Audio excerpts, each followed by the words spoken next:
influence opakao Iwe kandiwe Papa Oli Well Solid Records. Musoro wangu uchatova chikayo Kungokara ndichikaya Zvikasa ndiuraya Zvichandipa kufaya Haivakura uone ndakura ndava kuzviondera Hanzi kura uone ndakura kundava kutondera Haivakura uone ndakura ndava kuzviondera Parura tisone wekatadza kana kuzvigondera Chokore upenyu malume iri hapana kudzoka shure Ndinoona mambure zviuya zviri mberi Munzira mune mashoko mamwe ekukurudzira Gara wakangwarira mamwe anopedza simba Ini kwedu ndaiva mujipa ng'ombe ndodzeka dzinotipa Pererwa siya vakangamwe mhosva yacho muchairipa Zvinodvisa tsitsi zvino siririsa zvinondidzimba moyo zvino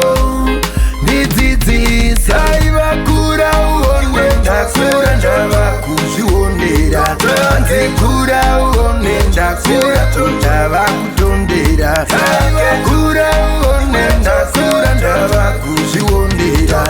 Parura tisone wekatadza kana kuzvigondera Ukanzi mwana ava kurwara ndopauchaona iwa huna kungwara Utoriwo mambara nechitsvuku chauchaona uchasakara Kuti nyanya kuzvita baba chisimudza musoro tione gaba Ndambodza kupa mazhaba hausati wati uchashamba Ndapfugama kuna Mwari ndichiti ndirerutsire Ndonamata kuna Mwari ndichiti ndichenesere Nzira